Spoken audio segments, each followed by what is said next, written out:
Last lecture में हम लोगों ने सेमीकंडक्टर डिवाइसेस के अंदर 2-3 डिवाइस देख लिए थे।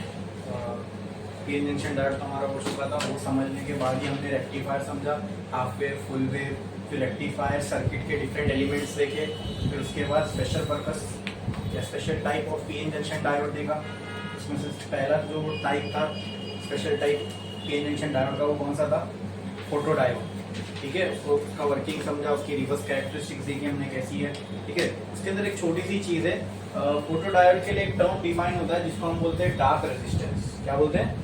Dark resistance. सिंपल है, by formula of by Ohm's law में ये लिख सकता हूँ क्या? V equal to I R. तो उससे मैं क्या लिख सकता हूँ? R is equal to V upon I. ठीक है, डार्क रेजिस्टेंस किसको बोला जाता है? वो टाइम जब फोटो डायोड पे लाइट फॉल नहीं कर रही है, तब भी उसमें करंट होता है due to minority charge carriers, but वो बिना लाइट फॉल हुए करंट मिल रहा है, इसलिए हम उसको डार्क करंट बोलते थे। ठीक है, तो उस डार्क करंट की वैल्यू जब आप इधर रख दोगे तो ये रेजिस्टेंस बन जाएगा डार्क रेजिस्टेंस। समझ में आया? ठीक है, और इसमें जो वोल्टेज है, ये कौन सा वोल्टेज होगा? आप फोटो डायोड को कौन से बायस में ऑपरेट करते हो? फॉरवर्ड की रिवर्स लिखे थे हमने पॉइंट्स में। Photo diode is always operated in reverse bias. का रीजन भी था कि अगर फॉरवर्ड में करेंगे तो करंट ऑटोमेटिक फ्लो होने लगेगा फॉरवर्ड में, रिवर्स में करंट फ्लो नहीं होता पीएन जंक्शन डायोड में। तो हमें लाइट फॉल होने से जो इलेक्ट्रॉन्स निकलेंगे उसी की वजह से करंट बन सकता है, वोल्टेज बढ़ाने को तो बढ़ेगा नहीं। ठीक है, तो अगर हम इसको रिवर्स में कनेक्ट कर रहे हैं तो रिवर्स में जो मैक्सिमम वोल्टेज हो सकता है वो कौन सा हो सकता है? ब्रेकडाउन। तो यहाँ पे ब्रेकडाउन वोल्टेज लिखो या फिर मैक्सिमम रिवर्स वोल्टेज। ये जो रेशियो है हमें देगा डार्क रेजिस्टेंस। डार्क रेजिस्टेंस समझे ना? वो करंट जो तब फ्लो होता है फोटो डायोड में से जब उस पर लाइट फॉल नहीं हो रही हो, उसी को हम कहते हैं डार्क करंट। ठीक है, तो उस टाइम पे जो उसका वोल्टेज, उस टाइम पे जो उसका रेजिस्टेंस होगा उसी को हम कहते हैं डार्क रेजिस्टेंस। ठीक है, तो the ratio of maximum reverse voltage that can be applied so that photodiode can conduct current without light, maximum इतना ही लगा सकते हो ना आप। अरे इससे मैक्सिमम मतलब ब्रेकडाउन वोल्टेज, या मैं यहाँ पे लिख देता हूँ रिवर्स ब्रेकडाउन वोल्टेज, चलो और इजी रहेगा समझने के लिए। उसी को मैक्सिमम रिवर्स बोलते हैं, reverse breakdown voltage. Reverse PN junction diode को रिवर्स बायस में हम कितना मैक्सिमम वोल्टेज दे सकते हैं? ब्रेकडाउन वोल्टेज जितना। उससे ज्यादा अगर वोल्टेज दिए तो पीएन जंक्शन डायोड खराब हो जाएगा, बराबर। ठीक है, यही मैक्सिमम वोल्टेज हो सकता है, उसको हमने बाय दिस फार्मूला आर क्या हो जाएगा? V अपॉन आई। तो V मैक्सिमम V की वैल्यू कितनी हो सकती है? वही जो पीएन जंक्शन डायोड की रिवर्स बायस में होती है, बराबर, which is reverse breakdown voltage. बोलो क्लियर है? बट ये पूरा टर्म सिर्फ किसके लिए डिफाइन है? वो टाइम के लिए जब तक फोटो डायोड पे लाइट फॉल नहीं हुई है। क्लियर? ठीक है, तो उस टाइम पे जो उसका रेजिस्टेंस होगा that is called as dark resistance. लिखो, स्टार डालो और लिखो dark resistance for photodiode. Bracket में लिखो RD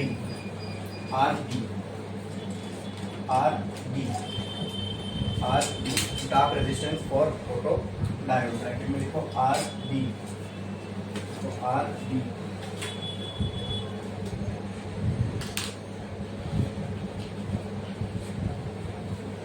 it is defined as the ratio of, पहले हम लोग मैथमेटिकल टर्म्स में इसका डेफिनेशन देखते हैं।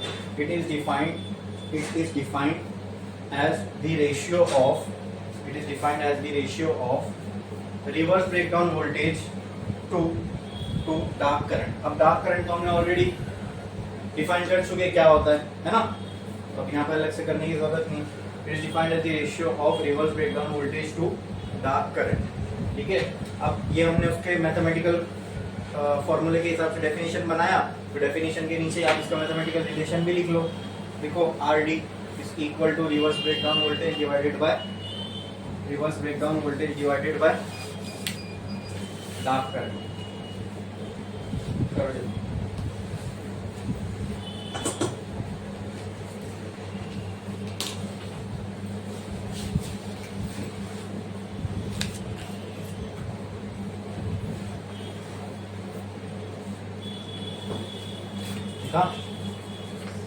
ठीक है, नेक्स्ट अब इसी का एक और डेफिनेशन लिखो, ओ आर और लिखो, नीचे बीच लाइन में ओ आर और लिखो, सर्कल बनाओ ओ आर और को, और डार्क रेजिस्टेंस का एक और डेफिनेशन लिखो जो कंसेप्चुअल है, ठीक है। लिखो डार्क रेजिस्टेंस आर डी। अब कंसेप्चुअल डेफिनेशन लिखते तो मैथमेटिकल रिलेशन के हिसाब से देखो, the resistance provided by photodiode, the resistance provided by photodiode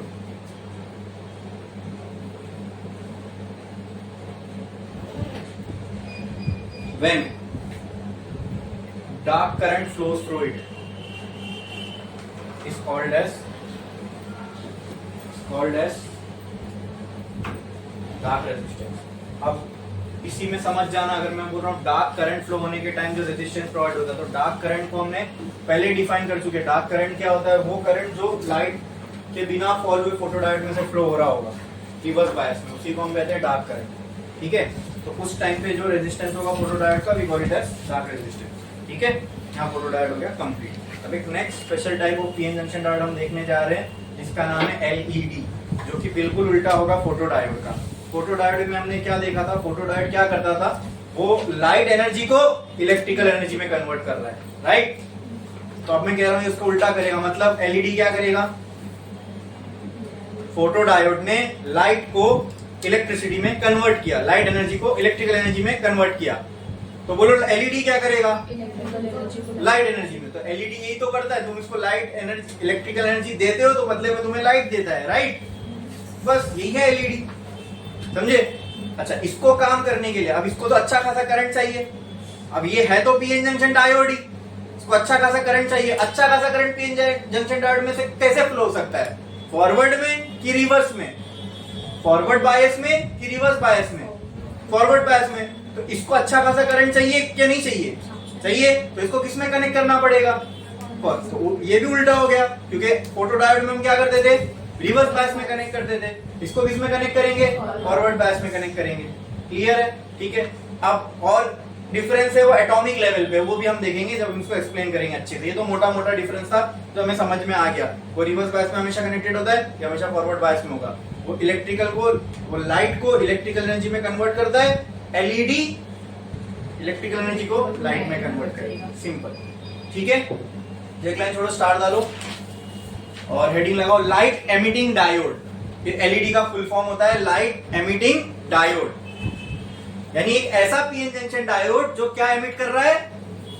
बोलो, लाइट, ठीक है। लाइट एमिटिंग डायोड, नाम में ही उसके लाइट एमिटिंग डायोड एलईडी। देखो, it is a special type of PN junction diode. It is a special type of PN junction diode which converts electrical energy into light energy. Electrical energy into light energy. Electrical energy into light energy. Which converts electrical energy into light energy. लिखा आपने इतना? ठीक है। Next point लिखो, it is always connected in forward bias. It is always connected in forward bias configuration. It is always connected in forward bias configuration, ठीक है, configuration, ठीक है। और नेक्स्ट इसके एप्लीकेशन, जैसे वहां पे हमने इसके एप्लीकेशन लिखे थे, वो बगलार अलार्म यहाँ यूज होता है, तो इसका सबसे मेन एप्लीकेशन यही है, used in bulb, street lights, house hold lightings, कहीं भी यूज कर सकते हो आप इसको, ठीक है। अब तो हर जगह पे डेकोरेटिव पर्पस के लिए हो, हाउस होल्ड पर्पस के लिए हो, कमर्शियल पर्पस के लिए हो, अब हर जगह देखोगे आप वो हैलोजन वगैरह सब रिप्लेस हो गए, ठीक है। पहले मालूम है हैलोजन आता था, वो ब्राइट लाइट होती थी येलो कलर की, कभी शादी उदी होती थी तो लोग लगाते थे घरों में, गली में या मंडप वगैरह में। अब नहीं लगाते, अब ये शेप वैसे ही दिखेगा लेकिन अब उसके अंदर एलईडी लगी हुई रहती है। पहले एक छोटी सी ऐसी ट्यूब आती थी उसके अंदर, वो लगती थी, बहुत पावर कंज्यूम करता था। अब उसको सबको किसने रिप्लेस कर दिया? एलईडी। अब दुकानों पे भी बाहर देखोगे तो इतने बड़े बड़े एलईडी आपको बल्ब लगे हुए मिलेंगे, ठीक है। तो सिंपल है, इसका एडवांटेज क्या है? क्योंकि ये डायोड से बना है, सेमीकंडक्टर मटेरियल से बना है, जो भी चीजें हमको पहले डिवाइसेस के अंदर हैवी एलिमेंट्स लगते थे, पार्ट्स लगते थे, वो सब रिप्लेस कर दिया। अभी सारा का सारा काम मटेरियल ही कर रहा है, ठीक है। तो ये चीप हो गया। इसके अलावा ये लाइट उतनी ही देगा लेकिन पावर कम कंज्यूम करेगा, ये दूसरा फायदा हो गया। सबसे बड़ा फायदा तो यही है, इजी अवेलेबिलिटी है, इसको आप रगड़ो करो कुछ भी। अब वो हेलोजन वगैरह कैसे होते थे, थोड़े से नाजुक होते थे, अगर आपने उसको यहाँ से ऐसे गिरा दिया टूट जाएगा। अब ये जो घर पे भी एलईडी बल्ब होते हैं, उसको आप यहाँ इतने मतलब लगभग छोटी हाइट से अगर गिरा दो तो उसको कुछ भी नहीं होता। वो ऊपर जो होता है ना वो लाइट नहीं होती है, एलईडी तो अंदर लगी होती है, ऊपर तो खाली ऐसे कवरिंग होती है प्लास्टिक की बस, तो वो लाइट को फैलाती है। अंदर मेन एलईडी तो अंदर लगी हुई होती है, ठीक है। तो वो एलईडी खराब नहीं होती जल्दी, ठीक है। और खराब जो भी तो वो चीप आती है। तो ये सारे इसके एडवांटेजेस है, समझ में आया, क्लियर है। तो लिख सकते हो आप application of LED, application of LED. कई जगह पर इंडिकेटर्स के लिए लाइट चाहिए तो can be used as indicators, लिख दो first, can be used for indicators. गाड़ियों में लगी होती है ना लाइट्स, उसमें भी एलईडी यूज होती है, can be used as indicator. Second, can be used for household purpose, can be used for decorative purpose. Purpose के बाद लिख दो for lighting, household purpose for lighting, और decorative can be used for decorative purpose for lighting, ठीक है। इसको आप और भी बढ़ा सकते हो, can be used for commercial purpose for lighting, ठीक है। हो गया। इसके एडवांटेजेस लिख दो, एडवांटेजेस। तो इसके एडवांटेज में इसलिए लिखा रहा हूँ ताकि थोड़ा समझ में अपने को कि क्यों हम लोग शिफ्ट हो रहे हैं। फिर पहले जो वो कैरम के ऊपर लगाने वाले बल्ब आते थे उससे हम लोग इस पे क्यों शिफ्ट हो रहे हैं, ठीक है। और एक और एडवांटेज हो, कैरम के ऊपर जो हम बल्ब लगाते थे वही अक्सर घरों में पहले लगे होते थे बाहर मतलब बाहर के लिए हमको जो लाइट लगानी होती थी तो ज्यादातर लोग वही बल्ब लगाते थे, येलो कलर की लाइट वाला इतना बड़ा कांच का बल्ब होता था। तो अगर वो बहुत देर तक चालू है फिर उसके बाद अगर आप उसको पकड़ो ना तो चटका मारेगा, बहुत गर्म हो जाता था। एलईडी में ऐसा है ही नहीं, ठीक है। अब ये भी कितने टाइम से चल रही है, इसको अगर ऐसी हाथ से टच करो तो कुछ भी नहीं होएगा, ठीक है। तो ये भी इसके एडवांटेजेस है, हीट नहीं होता, ठीक है। कितने भी लंबे टाइम मतलब रगेड है, यानी इसको रफ यूज कर सकते हो, ठीक है, as compare to the previous lights जो हम इसकी जगह पर यूज करते थे, जिनको इसने रिप्लेस कर दिया, ठीक है। बोलो क्लियर है, समझ में आया, ठीक है। तो देखो इसके advantages of LED over traditional lights. Traditional का मतलब, ट्रेडिशन का मतलब मैंने आपको समझाया था क्या होता है। समथिंग इज ट्रेडिशनल मतलब जो चलती हुई आ रही है उसको हम कहते हैं ट्रेडिशनल, ठीक है। तो यानी जो लाइट जमाने से चलती हुई आ रही थी। Advantages of LED over traditional lights. Traditional lights का मतलब समझ में आया ना, जो पुरानी लाइट्स चलते हुए आ रही है over traditional light. First advantage, LED is cheap. Second, LED consumes less power. LED is cheap, LED consumes less power. Second, LED consumes less power.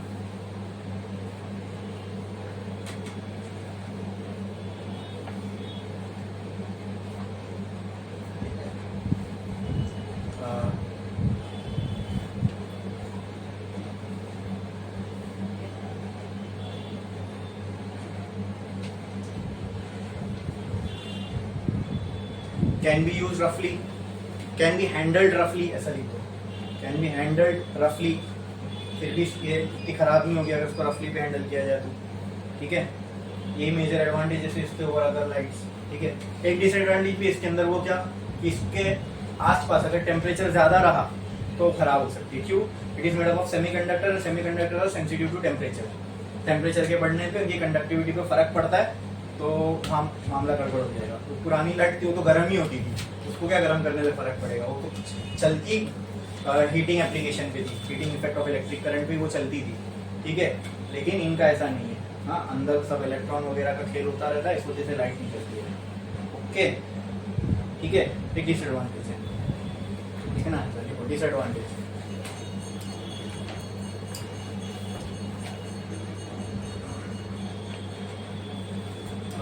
Its conductivity is affected if temperature is increased. Its conductivity is affected if temperature is increased. ठीक है, तो ये था LED के बारे में कुछ ज्ञान। अब इसका वर्किंग देखते हैं। LED is just a PN junction diode. अब उसको स्पेशल टाइप का क्यों है वो बताता हूँ। पीएन जंक्शन डायोड एक पी टाइप सेमीकंडक्टर होगा, एक एन टाइप सेमीकंडक्टर होगा। ये है पी टाइप और ये है एन टाइप, ठीक है। ये कौन सा रीजन है, चलो ये इसको क्या बोलते हैं, जंक्शन। और यहाँ पे क्या बन जाता है, डिप्लीशन लेयर, ठीक है। तो इस डिप्लीशन लेयर में हम एक छोटी सी नॉच बना देते हैं, नॉच, ठीक है, गैप। और इस गैप के ऊपर हम एक ग्लास कोटिंग कर देते हैं। इससे क्या होगा, जो भी लाइट यहाँ से प्रोड्यूस होगी इस ग्लास की वजह से रिफ्रैक्ट हो जाएगी, फैल जाएगी, ठीक है, ज्यादा एरिया कवर कर सकते हैं। वर्क कैसे करता है एलईडी, देखो अब वर्किंग में भी ये कैसे उल्टा है फोटो डायोड का। आपको पता है फोटो डायोड क्या कर रहा था, फोटो डायोड में क्या हो रहा था, light energy was getting converted into electrical energy. वो करने के लिए हमने क्या किया, इलेक्ट्रिकल एनर्जी में कन्वर्ट कर रहा था वो लाइट को, ठीक है। उसके लिए हमने क्या किया, इलेक्ट्रॉन्स को बाहर निकाला, राइट। इलेक्ट्रॉन्स को आप कहां से बाहर निकालोगे, कौन से इलेक्ट्रॉन्स सबसे ज्यादा इजी होंगे फ्री होने के लिए, वैलेंस शेल वाले, एग्जैक्टली। तो जब फोटोन आके हिट करता है तो कौन सबसे पहले बाहर निकलेगा, वैलेंस शेल वाले। जैसे ही वो बाहर निकल गए, अब उसको मैं बोल सकता हूँ ये कंडक्शन बैंड में आ गए। पहले वो वैलेंस बैंड में थे, अब मैं बोल सकता हूँ एनर्जी बैंड डायग्राम अगर उसका मैं बनाऊं तो मैं बोलूंगा पहले वो यहाँ थे वैलेंस बैंड में, अब वो यहाँ आ गए कंडक्शन बैंड में। जैसे फोटोन हिट किया तो वैलेंस बैंड से कंडक्शन बैंड में आ गए, बराबर। ये जो एनर्जी का गैप था वो उसको फोटोन ने दे दिया, की एनर्जी, राइट, ठीक है। तो क्या होता था, एनर्जी लेके इलेक्ट्रॉन्स वैलेंस बैंड छोड़कर कंडक्शन बैंड में जाते थे, उसके लिए एनर्जी चाहिए, राइट। क्योंकि कंडक्शन बैंड एनर्जी में ऊपर है, राइट ना। तो कंडक्शन बैंड मतलब इलेक्ट्रॉन को फ्री होना है, इलेक्ट्रॉन को फ्री होना है तो ज्यादा एनर्जी चाहिए, ज्यादा एनर्जी के लिए बाहर से एनर्जी लेगा, राइट। एलईडी में क्या होता है, सुनो, इसमें तो लाइट वाइट डालना नहीं है, इसमें तो लाइट वगैरह में डालना नहीं है। जब हम इसको फॉरवर्ड बायस में कनेक्ट करते हैं, ठीक है, तो होगा क्या, यहाँ एन टाइप से इलेक्ट्रॉन यहाँ जंप करेंगे, बराबर, और होल्स को फिल करेंगे और फिर इस साइड आगे बढ़ेंगे, राइट। कौन से इलेक्ट्रॉन्स होल को फिल करेंगे, होल को फिल करना मतलब वो वैलेंस शेल में ही तो क्रिएट हुआ है ना होल, यानी इलेक्ट्रॉन जो फ्री थे वो कहां आके बैठ जाएंगे, होल्स में। होल्स में बैठना मतलब क्या, याद करो, होल्स कहां क्रिएट हुआ था, वैलेंस शेल में, क्योंकि वहां से इलेक्ट्रॉन निकला होगा तभी वहां होल क्रिएट हुआ। तो इलेक्ट्रॉन आके अगर ये होल को फिल करेगा तो क्या मैं बोल सकता हूं, अच्छा कौन सा इलेक्ट्रॉन आके फिल करेगा, जो फ्री होगा। तो फ्री इलेक्ट्रॉन के पास ज्यादा एनर्जी होगी कि वैलेंस वाले के पास ज्यादा होगी, जो फ्री है तो कंडक्शन बैंड में है, ठीक है, ठीक है। और वैलेंस बैंड वाला तो शेल के अंदर ही होगा। तो दोनों में से अगर कोई इलेक्ट्रॉन फ्री है तो उसके पास ज्यादा एनर्जी होगी, जो इलेक्ट्रॉन वैलेंस में होगा उसके पास ज्यादा एनर्जी होगी। फ्री है मतलब कंडक्शन बैंड वाले इलेक्ट्रॉन के पास ज्यादा एनर्जी होगी। तो जो इलेक्ट्रॉन फ्री था मतलब वो कंडक्शन बैंड में था, उसकी एनर्जी ज्यादा थी। अब उसको आके होल को फिल करना है, होल को फिल करना मतलब उसको वैलेंस बैंड में आना है, ठीक है। तो अब इलेक्ट्रॉन क्या कर रहा है, एनर्जी ज्यादा से कम पे आ रहा है कि कम से ज्यादा पे जा रहा है, ज्यादा से कम पे आ रहा है। और हमने ये ऑलरेडी पढ़ चुका है कि जब इलेक्ट्रॉन हायर एनर्जी से लोअर एनर्जी पे आता है तो फिर क्या रिलीज करता है, energy in the form of radiation, and that radiation is light. Radiation जो EM wave, right, and that EM wave is under our visible region, ठीक है, बोलो क्लियर है। तो बस यही होता है और कुछ नहीं है। अब ये वही समझ सकते हैं एलईडी का वर्किंग, जिसको properly atom structure of atom, molecule and nuclear समझ में आएगा, क्योंकि ये बात हमने वहां डिस्कस किए थे, कैसे इलेक्ट्रॉन जब शेल जंप करता है तो एनर्जी गेन करता है, शेल नीचे आता है तो एनर्जी लूज करता है in the form of photons, radiation, फिर वो फोटॉन की हमने एनर्जी वगैरह निकाली थी। अब जो भी जिस भी वेवलेंथ की रेडिएशन एमिट हुई होगी उस एनर्जी के करस्पॉन्डिंग एक वेवलेंथ होगी। अगर वो वेवलेंथ हमारी विजिबल रेंज, अगर वो वेवलेंथ मान लो 4000 से 8000 एंगस्ट्रॉम के बीच में, तो क्या हम उसको देख सकते हैं, that is visible light, right, समझ में आया, ठीक है। तो बस इसमें ये एक चीज है, एलईडी बनाने के लिए जो हम डायोड का मटेरियल यूज करेंगे उसमें हमें देखना है कि जो भी एनर्जी गैप हो ना, वो एनर्जी गैप करस्पॉन्ड कर रहा हो 400 एंगस्ट्रॉम से 800 एंगस्ट्रॉम तक, बराबर। अगर ये एनर्जी गैप के अलावा कुछ एनर्जी गैप रहेगा तो वो रेडिएशन निकल के भी हमें दिख पाएगी क्या, नहीं, हमें तो इसको यूज करना है फॉर लाइटनिंग पर्पस। तो ऐसे मटेरियल जिनका, अब मैं आपको वो भी बताता हूं, अभी इसमें भी तो वही मटेरियल यूज हो रहा है ना, तो कैसे डिसाइड करते हैं? लगभग 1.5 इलेक्ट्रॉन वोल्ट का एनर्जी गैप जिनमें होता है ना कंडक्शन और वैलेंस बैंड में, ज्यादातर ऐसे मटेरियल को हम यूज करते हैं to manufacture diode, to manufacture LED. ठीक है, जैसे गैलियम आर्सेनिक का एक हो गया इम्प्योर, ठीक है, मटेरियल, ऐसे ऐसे मटेरियल को। अच्छा, अब आपको मान लो एलईडी लाइट एक स्पेसिफिक कलर की यूज करना है, मतलब निकालना है रेड, येलो, ग्रीन, ऐसे कलर की, तो आपको बस ये एनर्जी बैंड के साथ खेलना है। ये एनर्जी गैप चेंज करो, निकलने वाला जो रेडिएशन उसकी वेवलेंथ चेंज होती रहेगी। हाँ, तो जो अलग अलग कलर की लाइट निकलती है ना एलईडी से, अंदर क्या हो रहा है एटॉमिक लेवल पे, अंदर इनके बीच का एनर्जी गैप चेंज होता जा रहा है। ठीक है, तो एनर्जी गैप के चेंज की वजह से जो निकलने वाली रेडिएशन है उनकी वेवलेंथ में चेंज आएगा, और जिस भी वेवलेंथ की वो लाइट होगी वो कलर आपको दिखेगा, है ना। कलर ऑफ लाइट या type of light is decided by wavelength, बराबर। ठीक है, हमारी विजिबल, तो हम ऐसा ही हमें मटेरियल लेना पड़ेगा जिनका एनर्जी गैप ऐसा हो कि वो हमारी विजिबल, एनर्जी गैप ऐसा हो कि उसमें से जो लाइट रेडिएशन निकले वो हमारे विजिबल रेंज में गिरे, राइट। किए होंगे बहुत लोगों ने बैठ के रिसर्च, तभी तो ये आया ना, तभी तो हम इसको देख पा रहे। किया होगा किसी ने रिसर्च और बराबर निकाला होगा, हाँ भाई ये मटेरियल को यूज करने से जैसे इसको हम इलेक्ट्रिकल एनर्जी देंगे, इतनी एनर्जी इसमें से बाहर निकलेगी इलेक्ट्रॉन के शेल बैलेंस में आने के बाद कि वो हमें व्हाइट लाइट के फॉर्म में दिखे। बस समझ में आया, क्लियर। एलईडी का वर्किंग एकदम क्लियर है, कैसे एलईडी काम करती है, कैसी लाइट कैसी देती है एलईडी, आई बात समझ में? हाँ, एकदम सिंपल। इलेक्ट्रॉन जब अपने एनर्जी लेवल को हायर लेवल से लोअर एनर्जी लेवल पे आएगा, जो कि यहाँ हो रहा है कंडक्शन से वैलेंस में आ रहा है, मतलब लोअर एनर्जी लेवल पे जा रहा है। जब भी electron shell lower energy level में जाता है, जो एक्स्ट्रा एनर्जी वो एमिट कर देता है in the form of radiation, and that radiation falls under our visible range, तो वो हमें दिखती है व्हाइट लाइट के फॉर्म में। यही है एलईडी का वर्किंग। बोलो एकदम क्लियर है, कोई डाउट है इसके अंदर? एकदम मजेदार वर्किंग था एलईडी का, सबको अच्छे से समझ में आया कि एक एलईडी कैसे काम करती है। हाँ, और आप देखो ये लाइट प्रोड्यूस करने के लिए हमें कोई एक्सटर्नल चीजें लगी नहीं रही है, इसके एटॉमिक प्रॉपर्टी का यूज करके हम ये लाइट को जनरेट कर रहे हैं, बराबर। उसमें अच्छा, क्या इसमें उल्टा नहीं हो रहा फोटोडायोड का? फोटोडायोड में हमने क्या किया, वैलेंस से कंडक्शन में लेके गए थे इलेक्ट्रॉन को। यहाँ क्या हो रहा है, कंडक्शन से वैलेंस में आएगा तो लाइट एमिट करेगा, बराबर। तो फोटोडायोड में electron move from valence band to conduction band, but in LED electron move from conduction band to, और ये ट्रांजिशन के टाइम पे जो एनर्जी वो रिलीज करेगा, दैट इज वो एनर्जी देखो यहाँ से रिलीज हुई, वो लाइट यहाँ से रिलीज हुई, समझ में? इसीलिए वहां पे वो नॉच बनाया हुआ है, क्लियर? समझ में? ये था एलईडी का वर्किंग। बनाना ये डायग्राम मत बनाओ, ठीक है, जरूरत नहीं है। बोलो क्लियर है? हाँ हाँ, लेकिन अगर एग्जाम में आया तो ये सब बनाने के टाइम आपको एलईडी डायग्राम बनाना पड़ेगा। ओके ओके, नहीं तो एक काम करो, ये बना लो, फिर स्क्रीन से मैं एक आध पॉइंट दे देता हूँ, तो ऐसा नोट्स में अच्छे से क्लियर रहेगा, नोट्स अच्छी बनेगी आपकी। करो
हो गया, लिख के हो गया, बना के हो गया। नेक्स्ट लिखो some points related to LED, एक लाइन छोटा स्टार्ट करो, लिखो पॉइंट्स रिलेटेड टू एलईडी, ठीक है, points related to LED.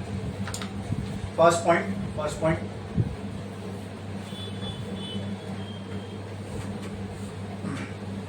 when current flows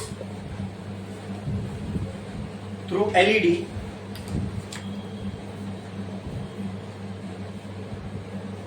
electron and hole pairing takes place. Electron and hole pairing takes place. Second point. Due to this pairing, the electrons in conduction band, conduction and valence band बना के समझना आसान हो जाता है कि electron पहले इधर थे, अब इधर आ गए, तो वो एनर्जी में कहाँ गए, एनर्जी डाउन गए, एनर्जी अप गए, तो कंडक्शन वैलेंस बैंड बना के ये समझना आसान हो गया, इसलिए हमने एनर्जी बैंड बनाया था। क्या लिखा था हमने? ड्यू टू दिस पेयरिंग, है ना, the electron in the conduction band moves in valence band, moves in valence band. Third point. While doing so, electrons emit radiation. Electron emits radiation in the form of white light, in the form of visible light. छोड़ दो, white colour, कोई भी colour की निकाल सकते हैं हम लोग, इन the form of visible light. ठीक है, बस खत्म, यही था एलईडी का वर्किंग। समझ में आ गया? क्लियर है? ठीक है। अब एक third type of PN junction diode देखने वाले, which is called as solar cell. ये दो कॉन्ट्रास्ट थे एक दूसरे के। फोटो डायोड का लगभग समझ सकते हो कि मिरर इमेज या उल्टा पूरा कौन था? एलईडी था। ठीक है, दोनों को हमने समझ के देखा। अब आते हैं सोलार सेल पे। ठीक है, सोलार सेल लिखो। अच्छा, एक चीज और मत, सोलार सेल के पहले एक चीज और लिखना है, कैरेक्टरिस्टिक्स ऑफ एलईडी। अब जब भी आपसे डायोड की कैरेक्टरिस्टिक बोला ना बनाने के लिए, इस डायोड की कैरेक्टरिस्टिक या किसी सेमीकंडक्टर डिवाइस की कैरेक्टरिस्टिक्स बताओ, तो आपको ग्राफ बनाना है। सिंपल, क्या बनाना है? जैसे forward characteristic of PN junction diode मतलब फर्स्ट क्वाड्रेंट का graph, reverse characteristic of PN junction diode मतलब थर्ड क्वाड्रेंट का ग्राफ, और वो ग्राफ किसके बीच में था? वोल्टेज और करंट के। तो जब भी आपको सेमीकंडक्टर डिवाइस के लिए कैरेक्टरिस्टिक बोला बताने के लिए, तो आप क्या बनाओगे? Graph, and that graph will be between voltage and current. तो मुझे आप पहले तो ये बताओ कि ये कौन सा पीएन जंक्शन डायोड है, किसमें कनेक्ट किए? फॉरवर्ड बायस में। तो इसकी कैरेक्टरिस्टिक कैसी बनेगी? यहाँ आएगा वोल्टेज नहीं, यहाँ आएगा करंट, यहाँ आएगा वोल्टेज। फर्स्ट क्वाड्रेंट में पीएन जंक्शन डायोड की कैरेक्टरिस्टिक कैसी बनती थी? तो बस ये भी तो पीएन जंक्शन डायोड ही है ना, हाँ, जो कि फॉरवर्ड बायस में कनेक्टेड है, तो यही होगी इसकी कैरेक्टरिस्टिक। खत्म। समझ में आया? छापो कैरेक्टरिस्टिक्स ऑफ एलईडी। अच्छा, क्या ये रिवर्स में काम नहीं कर सकता? बिल्कुल कर सकता है, लेकिन हमें उसको करवाना ही नहीं है ना, उसका पर्पस ही नहीं है। रिवर्स में कनेक्ट करोगे तो एलईडी काम करेगा क्या? नहीं। ठीक है, इसलिए हम इसके लिए रिवर्स कैरेक्टरिस्टिक नहीं बना रहे। लेकिन सुनो, अगर मैं बोलता एलईडी की रिवर्स कैरेक्टरिस्टिक बनाओ, तो वो कैसी आती? वैसी जैसी पीएन जंक्शन डायोड की आई थी। खत्म। छापो characteristics of LED, छापो।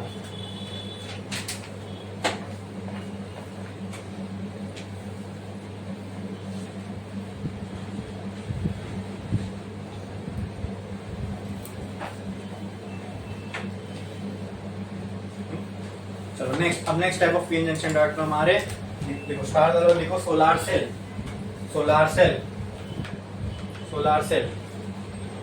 It is a special type of PN junction diode.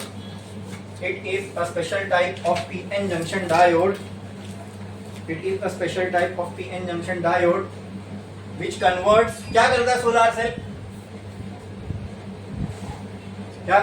Cell? Light energy को इलेक्ट्रिकल, तो वही लिखो, it is a special type of PN junction diode which converts light energy into electrical energy. अब बहुत से लोगों को मैंने आपको बताया ना कि ये डेफिनेशन सुन के they get confuse between photodiode and solar cell, क्योंकि दोनों के डेफिनेशन में यही आ रहा है, लाइट एनर्जी को इलेक्ट्रिकल एनर्जी में कन्वर्ट कर रहा है। लेकिन आप ये ध्यान से सुनना, फोटोडायोड को हमने कनेक्ट किया था, ठीक है, और कैसे कनेक्ट किया था? फोटोडायोड को चलाने के लिए हमने उसको किसी चीज से कनेक्ट किया था। ठीक है, ठीक है। और उसको कनेक्शन किस में दिया था हमने? रिवर्स बायस में। किसमें? रिवर्स बायस में, ठीक है। और उससे जो करंट प्रोड्यूस हो रहा था, ठीक है, उसको हमने यूज किया था to give signal in any automated circuit, right. अब वो बहुत मामूली करंट था। वो मामूली करंट क्यों था? क्योंकि सर वो रिवर्स बायस में कनेक्ट था। रिवर्स बायस में पीएन जंक्शन डायोड ना के बराबर करंट प्रोड्यूस करता है, और वही ना के बराबर का करंट हमें चाहिए किसी चीज को छोटे से सर्किट में कोई सिग्नल देने के लिए, राइट। ये उसका पर्पस था, इसलिए दैट इज स्पेशल टाइप। क्यों बोल रहे? क्योंकि उसका पर्पस वो था। सोलार सेल को कहां यूज करते हैं? अब इसको बायस फायस नहीं करना है अपने को, ठीक है। हम जो भी चीज चलानी है, मतलब सोलार सेल क्या करेगा? करंट प्रोड्यूस करके देगा आपको, ठीक है। लाइट एनर्जी को इलेक्ट्रिकल एनर्जी में कन्वर्ट करेगा। अब जो भी चीज आपको इससे चलानी है वो आप इससे कनेक्ट कर दो, ठीक है। बोलो क्लियर है? समझ में आया? तो यहाँ कोई हमने कंडीशन नहीं रखी, रिवर्स बायस में ही कनेक्ट होना चाहिए, फॉरवर्ड में ही कनेक्ट होना चाहिए, ये सारी चीजें हमने नहीं रखा यहाँ पे, ठीक है। क्योंकि इसका पर्पस कुछ और है। इसका पर्पस सिग्नल देना नहीं है किसी सर्किट में। इसका पर्पस है कि ये बल्क में इलेक्ट्रिसिटी जनरेट करे और दूसरे अप्लायंसेस को चलाए, ठीक है। हालांकि इससे जो करंट प्रोड्यूस होगा वो पहले जाके बैटरी में स्टोर होगा, इट इज डीसी करंट, ठीक है। फिर वो करंट को हम इन्वर्टर लगा के कन्वर्ट करते हैं एसी करंट में, और तब जाके हमारे घरों की लाइटें चलती है। क्लियर? तो देखते हैं ये काम करता कैसे। ये सोलर पैनल जो लोगों के घरों में लगा होता है ऊपर, काम कैसे करता है, ठीक है। उसका भी कंस्ट्रक्शन हम देखने वाले हैं। तो जो सोलर पैनल होता है ना दोस्तों, simple solar panel, solar cell भी है, सोलर सेल बोलो, सोलर ऐसी सेल बहुत सारे लगते हैं तो उसको हम पैनल बोलते हैं। एक सेल, एक है तो सेल, ऐसी सेल ऐसे लाइन से सीरीज में, और ये एक पट्टी ऐसे ऐसे पैरेलल में, तो ऐसे पूरी एक शीट बन जाती है, उसको हम कहते हैं सोलर पैनल, ठीक है। बोलो क्लियर है? जो काम एक सेल कर रहा है वही सब कर रहे हैं, बट उसका मल्टीप्लाइंग इफेक्ट हो रहा है, तो एक साथ बड़ा करंट प्रोड्यूस हो रहा है। बराबर? क्लियर है ना? साइज में भी आप समझते रहोगे सोलर पैनल की साइज कितनी होती है, और फोटो डायोड तो कोई एक छोटे से सर्किट का एक पार्ट होता है। क्लियर है? ठीक है। अब ये भी पीएन जंक्शन डायोड ही है, इसके अंदर भी दो टाइप के सेमीकंडक्टर होंगे, एक पी टाइप और एक एन टाइप। लेकिन इसका कंस्ट्रक्शन कैसे होगा वो समझो। देखो यहाँ पर जो पी टाइप की लेयर है, ठीक है,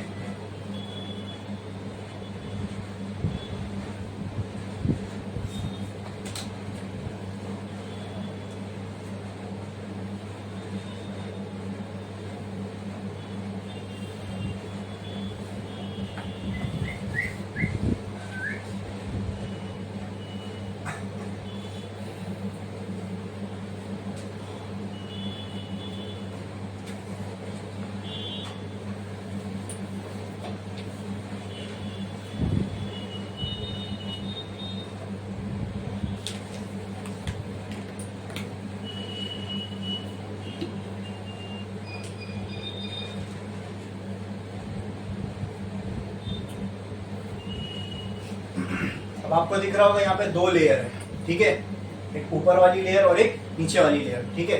ये जो पतली लेयर है ये होती है एन टाइप, ठीक है। एन टाइप लेयर इसका ये शीट टाइप होती है ना, तो इसमें दो पीएन जंक्शन डायोड मतलब दो टाइप सेमीकंडक्टर होना चाहिए, पी टाइप और एन टाइप। तो एन टाइप की जो लेयर होती है वो ऊपर होती है सोलर सेल में, और पी टाइप की लेयर जो होती है वो नीचे होती है। The layer of N type is thinner and the layer of P type is thicker as compared to N type, ठीक है। तो ये क्या होगा? ये कौन सा सेमीकंडक्टर है? P type. बोलो क्लियर है? हो गया पीएन जंक्शन डायोड। ये क्या है? ये yes, this is what junction. और क्या यहीं पे कहीं आसपास यहाँ पे ये ऐसा कुछ यहीं करीब में डिप्लीशन लेयर बनेगी? अरे बोलो क्लियर है? यस। हाँ,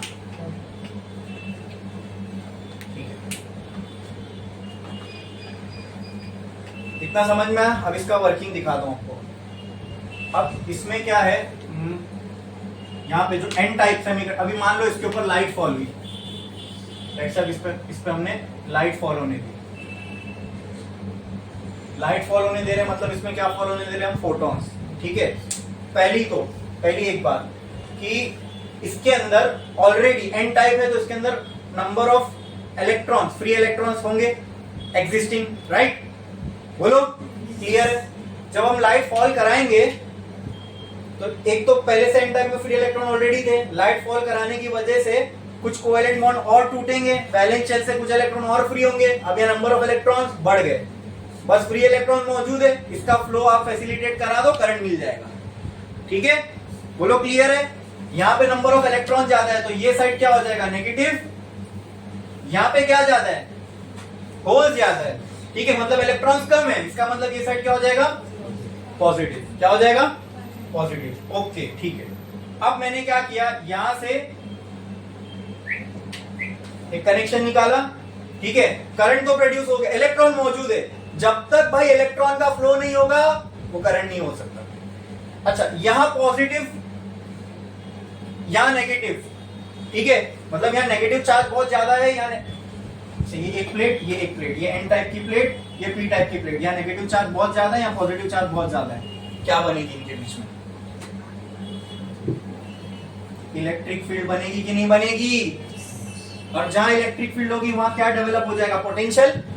बाप आ गया, अब बेटा आएगा कौन करंट, पोटेंशियल क्रिएट होके रह गया। यहाँ पे नंबर ऑफ इलेक्ट्रॉन बढ़ गए लाइट के फॉल होने की वजह से, यहाँ नेगेटिव चार्ज बढ़ गया। जब अगर यहाँ नेगेटिव चार्ज बढ़ गया, यहाँ तो ऑलरेडी पॉजिटिव था, तो जैसे जैसे हम लाइट की इंटेंसिटी बढ़ाते जाएंगे या लाइट इस पे फॉल होने वाली बढ़ती जाएगी, ज्यादा से ज्यादा इलेक्ट्रॉन फ्री होंगे, जितने ज्यादा इलेक्ट्रॉन फ्री होंगे उतना नेगेटिव चार्ज बढ़ेगा। जितना इन दोनों प्लेट के बीच में चार्ज का डिफरेंस होगा उतना ज्यादा इसमें इलेक्ट्रिक फील्ड स्ट्रांग होगी, और जितनी ज्यादा इलेक्ट्रिक फील्ड स्ट्रांग होगी उतना ज्यादा इन दोनों के बीच में पोटेंशियल बनेगा। जितना ज्यादा इन दोनों के बीच में पोटेंशियल बनेगा, अगर आपने वायर कनेक्ट कर दिया तो उतना ज्यादा करंट फ्लो होगा। जितना ज्यादा पोटेंशियल होगा उतना ज्यादा करंट फ्लो होने लग जाएगा। अरे बोलो क्लियर है, समझ में आ रहा है कि नहीं आ रहा है? वर्किंग पे हम पहले स्टेप पे आए क्या? पहले हमने उनका वो देखा, क्या देखा, कंस्ट्रक्शन कैसा है। एन टाइप जो पतली है, पी टाइप जो है मोटी लेयर है। ठीक है, बोलो क्लियर है। और ऊपर से हेवीली डोप भी है। ठीक है, तो पहले से फ्री इलेक्ट्रॉन ज्यादा है एन टाइप में, लाइट फॉल करेंगे तो वैलेंस बैंड से कुछ और इलेक्ट्रॉन निकलेंगे, वो भी फ्री हो जाएंगे। यहाँ पे नेगेटिव चार्ज बढ़ता जाएगा। ठीक है, आप चाहे यहाँ पॉजिटिव चार्ज बढ़ाओ चाहे यहाँ नेगेटिव चार्ज बढ़ाओ, कोई एक भी बढ़ाने से पोटेंशियल का डिफरेंस तो बढ़ेगा ना। अगर मैं बोलूं किसी के पास 10 है और किसी के पास -10 है, अब आप -10 में और 10 माइनस करके -20 में जाओ तो भी डिफरेंस बढ़ा, या यहाँ पे 10 प्लस करके यहाँ जाओ तो भी डिफरेंस, तो कोई एक को भी बढ़ाओगे तो पोटेंशियल का डिफरेंस तो बढ़ेगा। और करंट के फ्लो के लिए वही चाहिए, जितना ज्यादा पोटेंशियल डिफरेंस होगा उतना ज्यादा करंट होगा। तो बोलो क्लियर है, समझ में? करंट के लिए सिंपल पोटेंशियल डिफरेंस है। समझ में आ रहा है पोटेंशियल डिफरेंस कैसे क्रिएट हो रहा है, ये समझना इंपॉर्टेंट है। करंट के लिए हमें क्या चाहिए, करंट का बाप कौन, पोटेंशियल डिफरेंस। तो पोटेंशियल डिफरेंस हमें क्रिएट करना है, हो रहा है, सेंस बन रहा है। कैसे हो रहा है, लाइट गिरी, इलेक्ट्रॉन फ्री हुए, जैसे इलेक्ट्रॉन फ्री हुए यहाँ का नेगेटिव पोटेंशियल बढ़ा, यहाँ तो कुछ भी नहीं हुआ। ठीक है, कोई एक भी साइड का पोटेंशियल बढ़ेगा तो मतलब ओवरऑल पोटेंशियल में डिफरेंस बढ़ गया, क्रिएट हो गया पोटेंशियल डिफरेंस। बोलो क्लियर है? अब याद रखो, हम इसको नहीं चला रहे, ये इलेक्ट्रिसिटी देगा किसी को चलाने के लिए। सोलर सेल का पर्पस क्या है, वो लाइट को इलेक्ट्रिकल एनर्जी में कन्वर्ट करेगा and you will use that electrical energy to operate something, right? तो अब मैं यहाँ अगर बैटरी कनेक्ट करता हूं तो तुमको ये मत सोचना ये बैटरी इसको चला रही है, ये याद रखो। ठीक है, इसीलिए मैं समझता हूँ ये सेमीकंडक्टर चैप्टर में टीचर की बहुत ज्यादा जरूरत है बच्चे लोग को। ठीक है, क्योंकि तुम डायरेक्ट डायग्राम देख के उसका वर्किंग नहीं समझ सकते। अभी सोलर सेल अगर बुक में बनेगा तो ऐसे ही बना होगा, अपने क्या बोलते कंप्लीट फॉर्म में उसका सर्किट डायग्राम बना होगा, तो आप कंफ्यूज हो जाओगे कि साला सर ने तो बताया था अब ये बैटरी इससे कनेक्टेड है फॉरवर्ड में, तुमको उसका कोई लेना देना ही नहीं, क्योंकि बैटरी इसको नहीं चला रही है। जब आप पीएन जंक्शन डायोड को चलाने के लिए, जब आपको पीएन जंक्शन डायोड को चलाना होता है तब आप उस पर बैटरी कनेक्ट करते हो, राइट? फिर देखना पड़ता है फॉरवर्ड में करना है कि रिवर्स में। हमें सोलर सेल को थोड़ी चलाना है, सोलर सेल जो इलेक्ट्रिसिटी जनरेट कर रहा है वो हमें हार्नेस करनी है, वो हमें उससे लेना है। ठीक है, तो इसके लिए मैं यहाँ बैटरी नहीं लगा रहा हूं, मैं यहाँ पे ऐसा लगाता हूँ, इसे कहते हैं लोड। सिंपल मतलब, लोड का मतलब क्या, जो भी करंट ले वो लोड है। ठीक है, ये लोड है, ये लोड है, ये लोड है। ठीक है, जो भी करंट कंज्यूम करे दैट इज लोड। ओके, तो यहाँ पर ये लोड की जगह मान लो मैंने बैटरी लगा दिया, तो वो क्या होगा, ये करंट जो इससे प्रोड्यूस होगा वो किस में जाएगा, बैटरी में, मतलब बैटरी चार्ज होगी। बैटरी इसको नहीं चला रही, ये बैटरी को चार्ज कर रहा है। समझे? ये कंसेप्ट दिमाग में होना चाहिए। डायग्राम सामने रहेगा तो ऐसा लगेगा ये बैटरी से ऐसा कुछ करंट फ्लो हो रहा है, ऐसा कुछ ही नहीं होता। ठीक है, ये बैटरी को चार्ज कर रहा है। बोलो क्लियर? क्लियर, लेकिन सर्किट डायग्राम से हम इसको और अच्छे से समझेंगे। ठीक है, क्या मान लो बैटरी हटा दो, यहाँ पे कोई फैन लगा हुआ है जो डीसी पे चलता है, वो फैन चल रहा है, यहाँ को चलाना है। अगर ये फैन को चलाना है तो करंट कहां से कहां फ्लो होना चाहिए, पॉजिटिव से नेगेटिव। करंट का फ्लो हम पॉजिटिव से नेगेटिव मानते हैं, लेकिन इलेक्ट्रॉन का फ्लो कहां से कहां होता है, नेगेटिव टू पॉजिटिव। करंट का फ्लो पॉजिटिव से नेगेटिव हम बनाते हैं, लेकिन इलेक्ट्रॉन का फ्लो कहां होता है, नेगेटिव टू पॉजिटिव। चलो चेक करते हैं ऐसी हो रहा है क्या नहीं। इलेक्ट्रॉन कहां बने, इधर की इधर, ऊपर।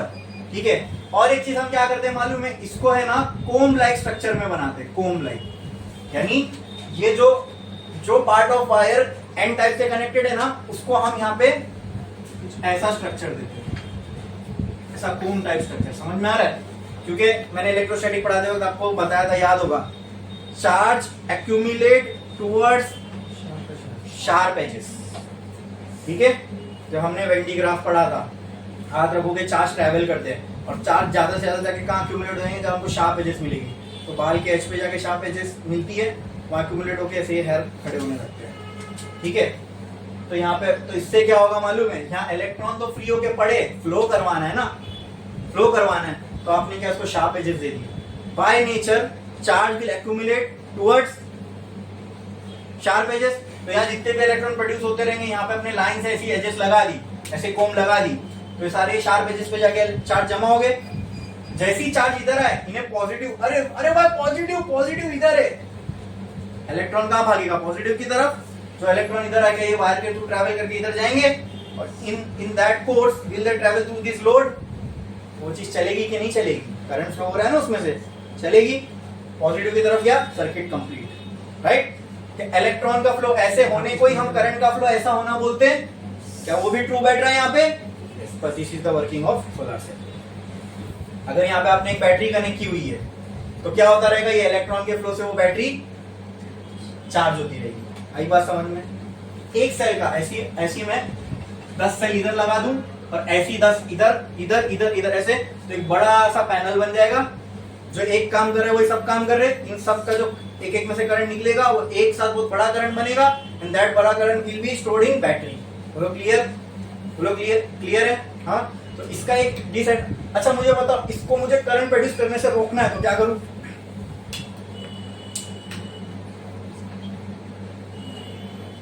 लाइट बंद कर दूं। ठीक है, इसको हम कहाँ लगाते, छत पे, तो उसकी लाइट बंद करना है तो किसको ऑफ करना पड़ेगा, सूरज चाचू को, है ना।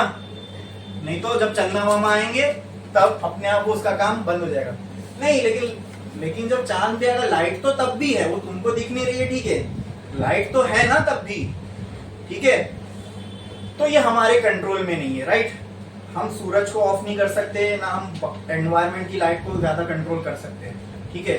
या फिर आपने दिमाग लगा दिया, सोलर पैनल को ढाक दिया किसी चीज से, ठीक है, तो जितनी रिक्वायरमेंट है अगर उतनी इसने नहीं प्रोड्यूस किया तो क्या करोगे।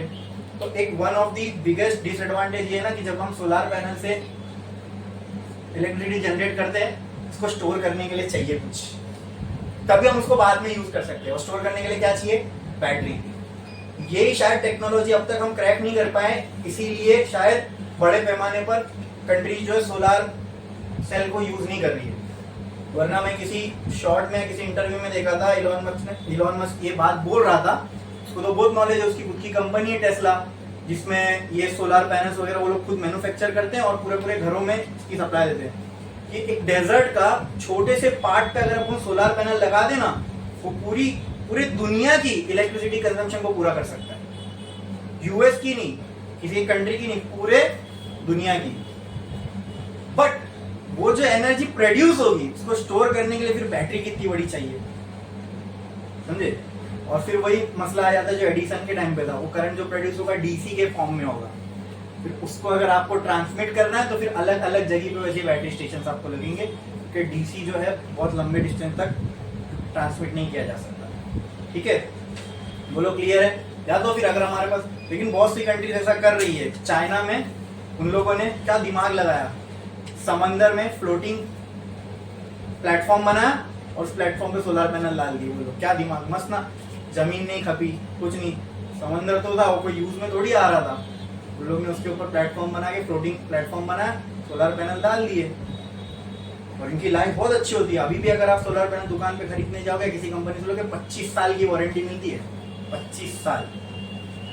कितनी, ये सब क्या है उसके अंदर, सेमीकंडक्टर। काम कौन कर रहा है अंदर, सेमीकंडक्टर मटेरियल। तो देखिए आपने सेमीकंडक्टर क्या है, इसकी लाइफ अच्छी खासी है, जल्दी खराब नहीं होता, कितने सारे एडवांटेज। और इससे बड़ा एडवांटेज क्या हो सकता है, सारा इलेक्ट्रिसिटी प्रोड्यूस करके दे रहा है। तो मुझे लाइट दो, मैं तुम्हें इलेक्ट्रिसिटी प्रोड्यूस करके दूंगा, ठीक है। वो कोई नहीं लिया, जादू है ये, इसको वहां से एनर्जी मिलती है। समझे वर्क कैसा करता है, ये समझ में आया। एन टाइप, पी टाइप, बोलो क्लियर। कोई डाउट है इसके अंदर किसी को? हाँ, इसको वर्क कैसे, इसको अगर मैं ऐसे ही छोड़ दूं, ऐसे समझो मैंने वायर कनेक्ट करके छोड़ दिया, आप ऐसे, क्या यहाँ नेगेटिव, यहाँ नेगेटिव है, यहाँ नेगेटिव, यहाँ नेगेटिव, यहाँ नेगेटिव चार्ज पड़ेगा, ये क्या है पॉजिटिव। जब ये नेगेटिव तो ऑटोमेटिकली क्या रहेगा, देखो पोटेंशियल डिफरेंस क्रिएट हो गया। यही तो होता है करंट के लिए। अब जैसे ही मैं इसके अंदर कोई चीज कनेक्ट करूंगा, पोटेंशियल डिफरेंस की वजह से इसमें क्या फ्लो होने लगेगा, करंट फ्लो होने लगेगा। समझ में आया कि नहीं आया?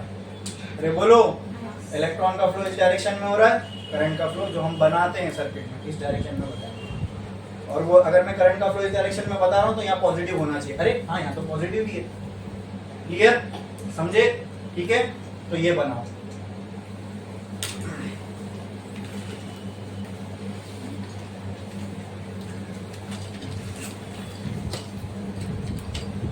ये बना पाओगे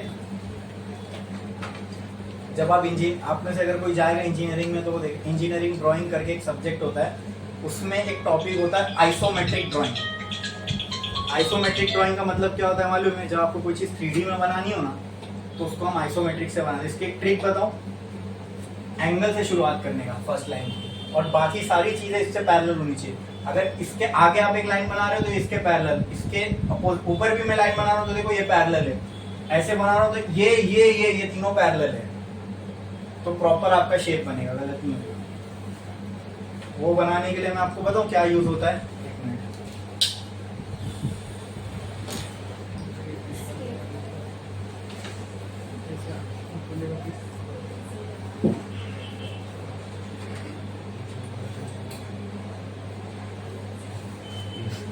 वो बनाने के लिए देखो ये स्केल यूज होती है, इसको बोलते हैं रोल एंड ड्रॉ। यूज किया आपने कभी? पैरेलल लाइन बनाने के लिए ये स्केल यूज होती है। इसमें बड़ी भी आती है 15 सेंटीमीटर की, 30 में कैसा बनाते देखो। जैसे ये लाइन मैंने खींचा, ठीक है, इससे मुझे एक लाइन पैरेलल बनानी है, बराबर, तो कुछ नहीं करने का, ये लाइन है, इससे पैरेलल बनाना है, इसको थोड़ा सा उठाए आगे खींचे, ये बन गई पैरेलल। और यहाँ पे देखो ना, ये ऐसा, इसको पकड़े ऐसा, यहाँ खींचे ये पैरेलल, यहाँ खींचे ये पैरेलल, यहाँ लेके गए ये पैरेलल, यहाँ से वहाँ बनाना है तो पैरेलल लाइन बना सकते हैं। ये घर के लिए यूज होती है। और एक जब ड्राइंग बोर्ड, बड़ा बोर्ड होता है ना, उसके लिए एक अलग इंस्ट्रूमेंट होता है, इसको ड्राफ्टर बोलते हैं। इसी स्केल होती है।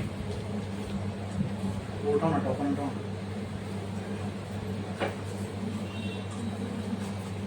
ये बनाओ जल्दी जल्दी शाबाश से।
निकाले, कहाँ इसका टॉपन निकाले।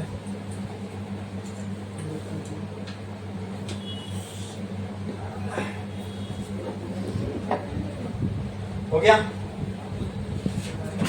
अब और कुछ इसमें एक्स्ट्रा पार्ट, मेन वर्किंग के लिए इतना ही समझना था। मैंने 2 लेयर बनाया, एक एन टाइप एक पी टाइप, ठीक है। अब ठीक है, ये अगर नहीं बन रहा ना छोड़ दो, यहाँ पे एक डायग्राम और है वो बताऊंगा, उसको बना लो, ठीक है। अब ये एन टाइप और ये ये मेन इसका वर्किंग था। उसको मैं ऐसा 2D में बनाता हूँ, ठीक है। देखो ये मैंने एक लेयर बना दिया, ये किसकी है, ये क्या है, ये बना लो आप, छोड़ दो, ठीक है। ये लेयर बना दी, किसकी है, पी टाइप की, बोलो क्लियर है। इसके ऊपर 2 माउंटिंग लगाया, इस माउंटिंग के ऊपर मैंने एक लगा दी, इसको बोलते हैं एंटी रिफ्लेक्टिव कोटिंग। आप मुझे बताओ, आप इस पे क्या क्या चाहते हो, ज्यादा से ज्यादा लाइट फॉल हो, ठीक है। इस पे लाइट फॉल हुई और कुछ लाइट रिफ्लेक्ट हो गई, यहाँ हमने reflective coating, anti reflective coating लगा दी। जो भी लाइट यहाँ फॉल होने के बाद रिफ्लेक्ट होगी ना, वो बाहर नहीं जाएगी, वापस इसको अंदर फेंक देगा, चल अंदर, ठीक है। इससे क्या होगा, ज्यादा से ज्यादा लाइट एन टाइप सेमीकंडक्टर पे ही फॉल होगी, तो ज्यादा से ज्यादा इलेक्ट्रॉन बाहर निकलेंगे। जितने ज्यादा इलेक्ट्रॉन बाहर निकलेंगे उतना ज्यादा करंट बनेगा। Is it like photo current, same photo electric effect जैसा लग रहा है कि नहीं, उसी पे तो काम कर रही है, फोटो इलेक्ट्रिक इफेक्ट पे दिख रहा है, बोलो क्लियर है, समझ में आया। अच्छा, फिर ये क्या होगा, नेगेटिव साइड होगा एन टाइप, इसलिए ये क्या होगा, पॉजिटिव साइड, ठीक है। एक और चीज मैं कर देता हूँ, यहाँ पे मैं ऐसा कोन टाइप लगा देता हूँ, क्लियर। ये नेगेटिव तो ये नेगेटिव, ये पॉजिटिव तो ये पॉजिटिव, ये नेगेटिव तो ये नेगेटिव, ये नेगेटिव तो ये भी नेगेटिव, ये पॉजिटिव तो ये भी पॉजिटिव। पोटेंशियल डिफरेंस क्रिएट हो गया, इलेक्ट्रॉन का फ्लो ऐसा होगा, करंट का फ्लो पॉजिटिव टू नेगेटिव ऐसा होगा। तो ये हो गया करंट का फ्लो, बोलो क्लियर है। और ये होगा इलेक्ट्रॉन का फ्लो, ठीक है। मैं यहाँ पे इलेक्ट्रॉन का फ्लो भी बना रहा हूँ, टेक्स्ट बुक में नहीं होगा, बोलो क्लियर, समझ में आया। आप ये डायग्राम बनाओ, ठीक है, समझ में आया ना। लेकिन वर्किंग कैसा होता है पूरा, हाँ। और एक चीज रह गई अपनी यहाँ पे, वो क्या बोलो, डायग्राम में लाइट भी फॉल करवा दो,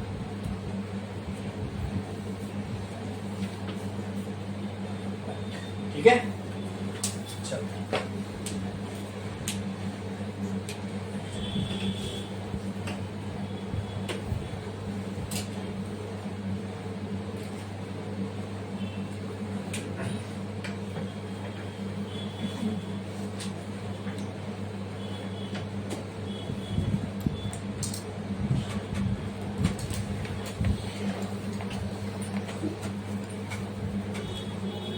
इसकी कैरेक्टरिस्टिक हमें पढ़ना है, हम देखें।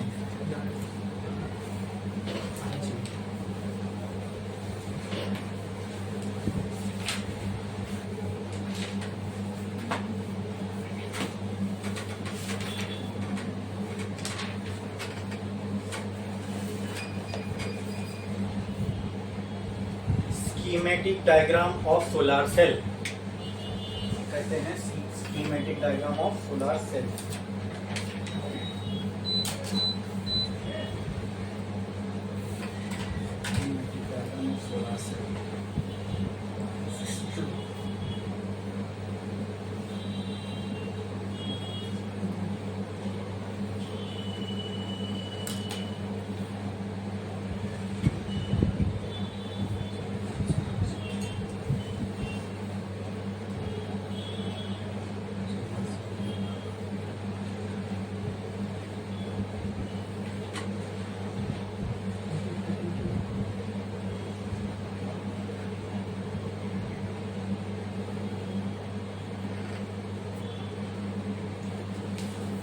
हो गया, बाकी किसी का, ठीक है। इसको, इसकी कैरेक्टरिस्टिक है, अब देखो ना, तो इसको चलाते नहीं, इसको चलाते तो हम इसको फॉरवर्ड या रिवर्स में बैटरी से कनेक्ट कर दे, क्योंकि बैटरी इसको चला रही है, बराबर।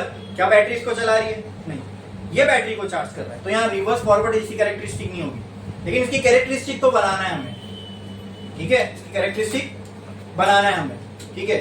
तो वो कैसे बनाएंगे, अच्छा, कैरेक्टरिस्टिक का मतलब सेमीकंडक्टर के कैरेक्टरिस्टिक बनाना है, मतलब क्या बनाना है, बोलो, वोल्टेज और करंट का ग्राफ, ठीक है।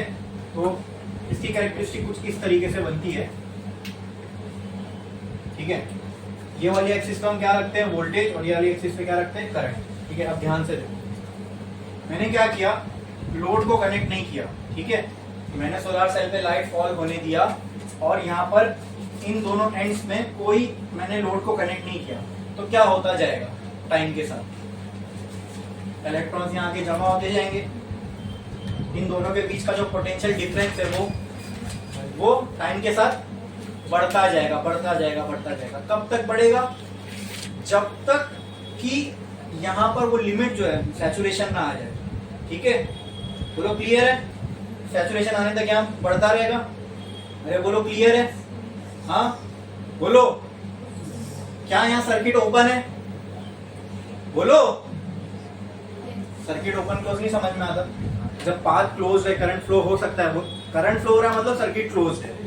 अगर करंट फ्लो नहीं हो रहा है मतलब सर्किट, अगर खाली वोल्टेज क्रिएट होकर रखा हुआ है तो यहाँ सर्किट क्लोज है क्या? करंट का फ्लो दिख रहा है? नहीं, तो ये ओपन सर्किट है। सर्किट ओपन है इस वजह से यहाँ करंट है नहीं, तो क्या बन रहा है? वोल्टेज। क्या बन रहा है? वोल्टेज। तो क्या मैं इसको वोल्टेज ऑफ ओपन सर्किट बोल सकता हूँ?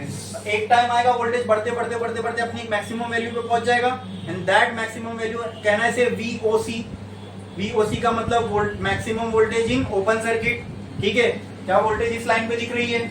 ये 0 है। मान लो यहाँ पे आया मैक्सिमम वोल्टेज, ठीक है, maximum voltage in open circuit. इसको हम डिनोट करते हैं V वोल्टेज के लिए, OC ओपन सर्किट के। तो ये कौन सा वोल्टेज है? ओपन सर्किट के टाइम पे वोल्टेज। तो कहना है दिस इज VOC। बोलो क्लियर? हाँ बोलो क्लियर? अब मैंने क्या किया, इसको रेजिस्टेंस नहीं, लोड से कनेक्ट नहीं किया, मैंने ये वायर ही डायरेक्ट कनेक्ट कर दी। देखो जब हम किसी चीज को लोड से कनेक्ट करते हैं ना, ठीक है, तो उसमें से तब उसमें एक sufficient amount of current flow होता है। सफिशिएंट का मतलब जितना उस अप्लायंस को चाहिए उतना ही करंट उसमें से जाता है, बराबर। बाकी का पोटेंशियल डिफरेंस के फॉर्म में रह जाता है। क्लियर? लेकिन मैंने क्या किया, मैं क्या बोल रहा हूं, मैंने लोड नहीं कनेक्ट किया, मैंने वायर यहाँ वायर थी, यहाँ वायर को वायर से, यहाँ वायर को वायर से, इसको बोलते हैं शॉर्ट करना। तो क्या करते हैं? शॉर्ट करना, ठीक है। वायर शॉर्ट हो गए ऐसा मैं बोल सकता हूं। और जब और इसी को बोलते हैं शॉर्ट सर्किट। क्या कहते हैं? मतलब करंट का ये फास्टेस्ट पाथ है, सर्किट को मैंने शॉर्ट कर दिया, यानी करंट के फ्लो को मैंने एकदम फुल अलाउ कर दिया। जितने इलेक्ट्रॉन इधर थे, अगर यहाँ कोई अप्लायंस लगा होता तो इलेक्ट्रॉन धीरे धीरे उस अप्लायंस में से जाते, ठीक है। लेकिन अगर मैंने वायर ही कनेक्ट कर दिया, अब ये इलेक्ट्रॉन को एकदम खुला गेट मिल गया, क्योंकि वायर है ना, खुला गेट मिल गया जाने के लिए, पूरे इलेक्ट्रॉन का फ्लो एक साथ हो जाएगा। तो इसको बोलते हैं सर्किट को शॉर्ट करना, ठीक है। मैंने इलेक्ट्रॉन को पाथ दे दिया फ्लो होने के लिए, एकदम शॉर्टेस्ट। तो एक साथ बहुत सारे इलेक्ट्रॉन फ्री इलेक्ट्रॉन फ्लो होंगे, ठीक है। तो जब एक साथ इतने सारे फ्री इलेक्ट्रॉन फ्लो होंगे तो क्या ये करंट मैक्सिमम करंट नहीं हो जाएगा? एक साथ जितना था सब फ्लो हो गए, तो करंट क्या हो गया? मैक्सिमम। क्या हो गया? अब करंट मैक्सिमम कब हुआ? जब सर्किट क्या था? क्लोज सर्किट, ठीक है। तो इस टाइम पे जो करंट होगा क्या वो यहाँ मैक्सिमम होगा? बोलो। तो कहना है ये जो करंट होगा, current maximum current in close circuit. अब करंट के लिए इसको I नाम दे रहा हूं, क्लोज सर्किट के लिए CS। यहाँ पे जो होगा मैं क्या बोलता हूँ, ये ICS हो सकता है, ठीक है। अब जब मैं ये इन दोनों को ऐसे जोड़ूंगा कि ये मुझे सेफ वर्किंग रेंज मिल गई सोलार सेल की। अगर आपको सोलार सेल को डैमेज होने से, यानी अगर इससे ज्यादा अगर मैं वोल्टेज का डिफरेंस यहाँ क्रिएट कर दूं तो सोलार सेल डैमेज हो जाएगा। इससे ज्यादा अगर मैं सोलार सेल में से करंट का फ्लो करवा दूं तो भी डैमेज हो जाएगा, ठीक है। तो अगर मुझे सोलार सेल को सेफली ऑपरेट करना है तो इस रेंज के अंदर, यानी ये ग्राफ के अंदर यानी यहाँ कहीं पे मैं ये करंट की वैल्यू, ये वोल्टेज की वैल्यू यहाँ पे लूंगा तो ये वोल्टेज की, करंट की यहाँ पे लूंगा तो ये वोल्टेज की, करंट की यहाँ पे लूंगा तो ये voltage. This is the safe region to operate a solar cell. बोलो क्लियर है? मतलब आपको इसके अंदर सारी वैल्यू सेफ है, इसके अंदर सारी वैल्यू सेफ है, जिसके अंदर आप सोलार सेल को ऑपरेट कर सकते हो। बोलो समझ में आया? लेकिन ये एंड कंडीशंस कैसे मिली वो समझा? जो सोलार सेल आपने मैन्युफैक्चर किया है, आप उसको क्या करो, कुछ मत करो, कोई अप्लायंस कनेक्ट ही मत करो, दो एंड ऐसी छोड़ दो, पोटेंशियल जमा होता जाएगा, उसको मेजर करो जब तक वो और नहीं बढ़ रहा। मेजर कर लिया, VOC मिल गया। अब क्या करो, उसको शॉर्ट कर दो, एक सोलार सेल खराब होएगा। अरे करते हैं ना भाई, ऐसी करते। लेकिन नहीं, आप लोग मैंने कार कंपनी कार का क्रैश टेस्ट करा दिए, एक गाड़ी की कुर्बानी देते ना उन लोग, क्यों? To check the quality, right. वो एक खराब होगी लेकिन आगे की जो जितनी कार है उसके लिए उनको मालूम पड़ जाएगा इसको कितना कैसा बनाना कि सेफ रहे। इसके सेम ऑपरेशन के लिए हमने एक की कुर्बानी दी, मालूम पड़ गया सब ऐसे ही बने, तो सबको इस रेंज के अंदर ऑपरेट करना है। बोलो क्लियर है? समझे? वायर कनेक्ट कर दिए, करंट फ्लो वायर इतना करंट, बस।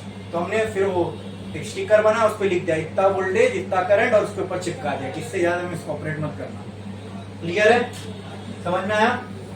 ठीक है, ये डायग्राम बनाया आपने, डायग्राम बनाया, ठीक है। और लिखो characteristic graph for LED, characteristic graph for LED, characteristic graph for LED.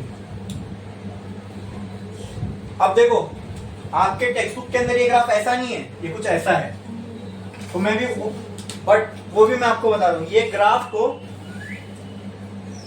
ऐसा कर दो, ठीक है, ये ऐसा हो जाएगा, ये हो जाएगा VOC और ये हो जाएगा ISC, बराबर, ठीक है। तो टेक्स्ट बुक में कंफ्यूज मत होना, सर ने फोर्थ क्वाड्रेंट में बनाया, हमारा तो फर्स्ट क्वाड्रेंट में, ठीक है। इसका ग्राफ एक्चुअल में फोर्थ क्वाड्रेंट में ही बनता है, ठीक है, क्योंकि ना ये फॉरवर्ड है ना ये रिवर्स है, लेकिन टेक्स्ट बुक में जैसा बना है वैसा मैंने आपको बनाया। ये फोर्थ क्वाड्रेंट वाले को हमने ऐसा फ्लिप कर दिया कि फर्स्ट क्वाड्रेंट में आ गया। बोलो क्लियर है?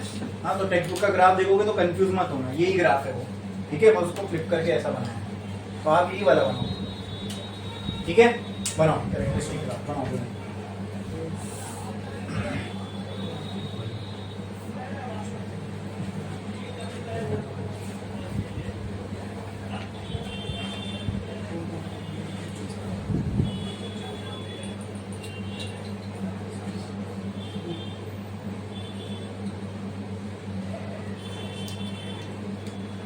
हो गया?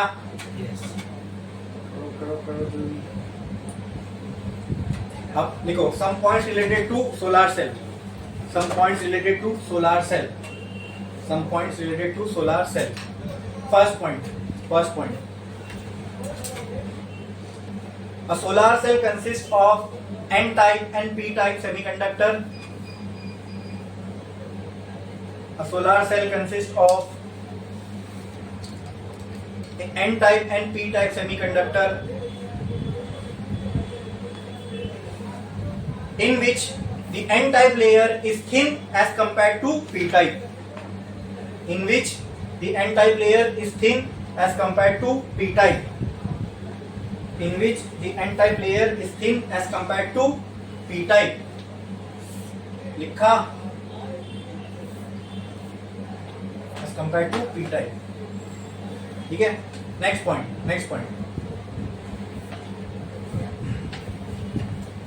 the N type layer faces, नहीं ऐसा नहीं, the N type layer is exposed to the light, the N type layer is exposed to the light, exposed to the light। अच्छा, एक और रीजन है, आपने सोचा कि N टाइप लेयर को थिन क्यों बनाते हैं, किसी ने पूछा ये कि सर ऐसा क्यों, P टाइप N टाइप पे थिन क्यों बनाया? इसका रीजन ये है दोस्तों, देखो हमें ज्यादा से ज्यादा फ्री इलेक्ट्रॉन चाहिए, ज्यादा से ज्यादा करंट चाहिए, वो कहाँ मिलेंगे, N टाइप में कि P टाइप में? N टाइप में। N टाइप तो थिक बनाने से क्यों नहीं थिक बनाया उसको, थिक बनाता तो भी फ्री इलेक्ट्रॉन तो होते, इससे क्या हुआ आपको पता है, यहाँ पे एक डिप्लीशन लेयर बनेगी, उस डिप्लीशन लेयर में भी कोवेलेंट बॉन्ड्स होंगे, उसके बाद यहाँ नहीं होंगे, यहाँ पे जो भी यहाँ पे होल्स क्रिएटेड रहेंगे, राइट। तो जब लाइट फॉल करती है ना, उसको इलेक्ट्रॉन चाहिए रिमूव करने के लिए, इसमें ऑलरेडी होल्स बने हुए, तो फोटोन जाके निकालेगा किसको, उसको तो इलेक्ट्रॉन निकालना है, राइट। तो इसके अंदर तो ऑलरेडी फ्री इलेक्ट्रॉन है, लाइट जो आके निकालती है ना इलेक्ट्रॉन, वो इस डिप्लीशन लेयर से निकालती है, ठीक है। अब डिप्लीशन लेयर पे इजीली पहुंच पाए, इसके लिए N टाइप को पतला रखा गया है, समझे। दो एडवांटेज, पहले तो N टाइप को ऊपर रखने का रीजन क्या है, फ्री इलेक्ट्रॉन उसमें पहले से होंगे, वो फ्री इलेक्ट्रॉन काम आएंगे फ्लो करवाने के लिए करंट, यस। दूसरा ऊपर रखा है, वो रीजन समझ में आ गया। पतला क्यों रखा है, ताकि लाइट इजीली डिप्लीशन लेयर तक पहुंच पाए, ताकि जो फ्री जो इलेक्ट्रॉन निकलेंगे वो कहां से निकलेंगे, उसी डिप्लीशन लेयर से निकलेंगे, जो वहां कोवेलेंट बॉन्ड बने हुए उनमें से इलेक्ट्रॉन निकल के बाहर आएंगे। वो इलेक्ट्रॉन, अब ये तो इलेक्ट्रॉन एक्स्ट्रा है ना, ये थोड़ी ना N टाइप में थे, ये तो अभी फ्री हुए लाइट की वजह से, वो एक्स्ट्रा इलेक्ट्रॉन और N टाइप के इलेक्ट्रॉन ये दोनों मिलकर फ्लो होंगे तो करंट अच्छा मिलेगा, ये रीजन है कि इसलिए पतला रखा जाता है N टाइप लेयर। क्लियर है? ठीक है। तो क्या लिखा आपने, the N type layer is expose to light. Next लिखो, when light falls on n-type semiconductor, when light falls on n-type semiconductor, it can easily reach the depletion layer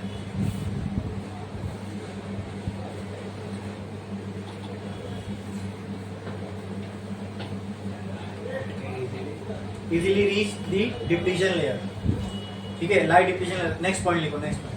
due to this the covalent bond in the depletion layer breaks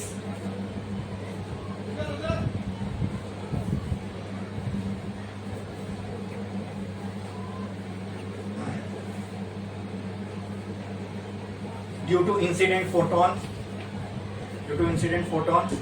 and electrons get free,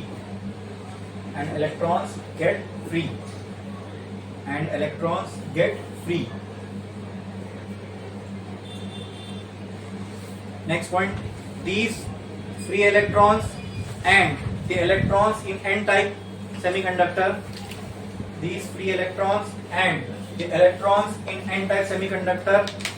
are now available for conduction.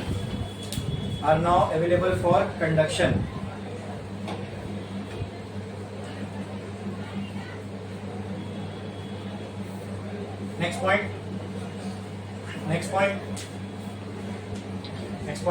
a potential difference is created between n-type and p-type due to these free electrons.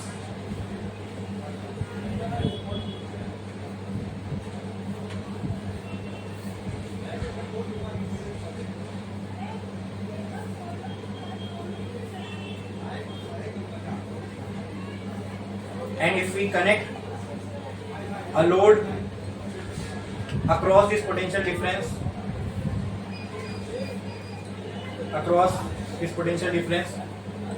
we can get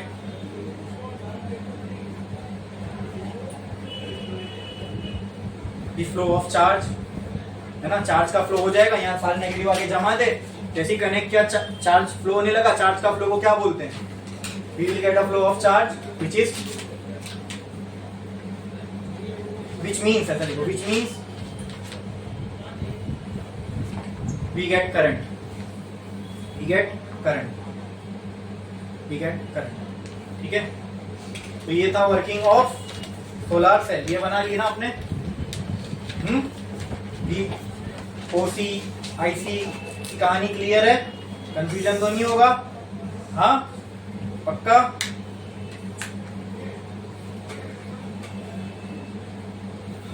काम करता हूं, मैं ये भी लिखवा देता हूं. एक लाइन छोड़ो, स्टार डालो, लिखो. Terms defined for solar cell. ऐसा लिखो, स्टार डालो, लिखो. Terms defined for solar cell. First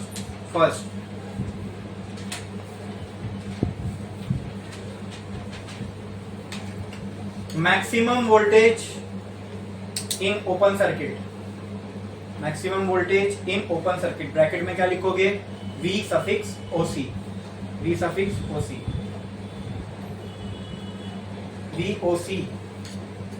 ठीक है. उसका डेफिनेशन लिखो. It is the maximum voltage created between ends of solar cell. It is the maximum potential. It's the maximum voltage लिखे हो. Voltage created, voltage का मतलब वही होता है ना, potential difference.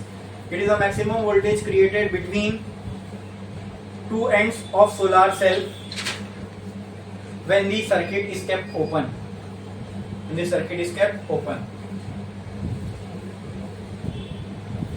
ठीक है. नेक्स्ट पॉइंट, एक लाइन छोड़ो, स्टार डालो, लिखो. Maximum current in close circuit. Bracket में क्या लिखोगे? ISC.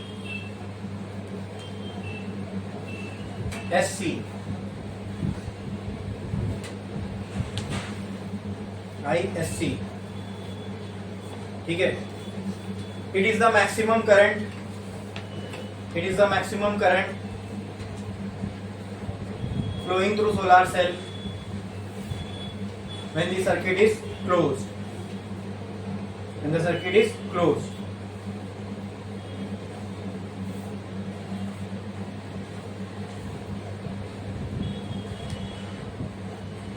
बस यहाँ फुल स्टॉप लगाओ, ब्रैकेट में लिखो the process of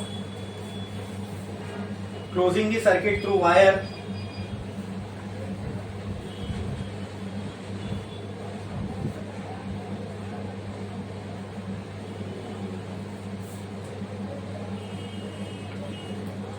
is called short circuiting.